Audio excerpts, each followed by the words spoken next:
अनुपमा एक devoted wife, एक devoted mother, जिसने 25 सालों तक अपने घर को संभाल के रखा, अपने बच्चों का ख्याल रखा, अपने पति का ख्याल रखा। लेकिन किस तरह से उनकी उनकी 25वीं एनिवर्सरी पर एक बहुत बड़ा गिफ्ट मिला अपने ही पति से, एक बहुत बड़ा धोखा मिला। जी हाँ, उनको गिफ्ट में धोखा मिला कि 25 सालों तक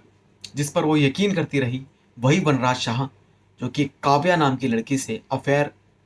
चला रखा था बहुत टाइम से। सो अनुपमा ने कैसे 25वीं एनिवर्सरी पर देख लिया था वनराज के साथ काव्या को, और ऐसा लगता है कि वनराज शाह को फर्क नहीं पड़ता, क्योंकि दिखाया जा रहा है कि वनराज शाह हंस भी रहा है, थ्रेट भी कर रहा है अनुपमा को, लेकिन अनुपमा किस तरह से वनराज शाह को ही खरी खोटी सुनाकर चली जाती है। और वनराज शाह का जो बेटा है, अनुपमा का जो बेटा है, अनुपमा अपने बेटे से ये पूछती कि तुम्हें पता था कि तुम्हारे पिता का ऐसे अफेयर चल रहा था? तो उसने बताया कि यस, मुझे पता था, लेकिन आप परेशान ना हो इसीलिए मैंने इस बात को आपके सामने नहीं रखा। लेकिन अनुपमा को ये सुनकर काफ़ी ज़्यादा शॉक भी लगा था, और जिस पर आपको बता दें कि उनका जो बेटा है उसने कहा कि किस तरह से काव्या ब्लैकमेल कर रही थी पापा को, और किस तरह से उन्होंने अपने रिलेशनशिप को तोड़ दिया था काव्या के साथ, कि वो समझ चुके थे कि वो गलत है। और इसी दौरान अनुपमा को एक बात ध्यान आती है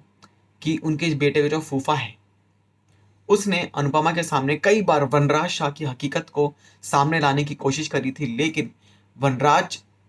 लेकिन अनुपमा जो है वो नहीं समझी, क्योंकि उसको पूरा यकीन था अपने हस्बैंड पर, तो उसने इस बात पर ध्यान ही नहीं दिया। लेकिन अब पुरानी बातों को याद कर रही है अनुपमा कि किस तरह से मुझे पहले बताया गया था कि हकीकत सामने लाने की कोशिश की गई थी मेरे सामने, लेकिन फिर भी मैं नहीं समझ पाई। और अब आपको बता दें कि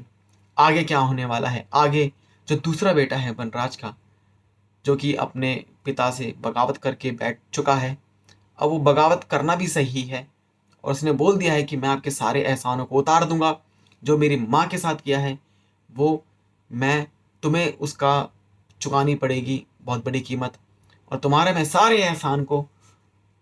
उतार दूंगा जो तुमने हम पे किया है। सो अब आपको बता दें कि किस तरह से अब अनुपमा की साइड में उनके बच्चे हैं, और कैसे वनराज शाह को अब सबक सिखाने में सबके सब लगे हैं। आगे क्या स्टोरी आनी, क्या अपडेट आना है, इसके लिए चैनल को सब्सक्राइब करें और ऐसे ही बने रहें चैनल के साथ।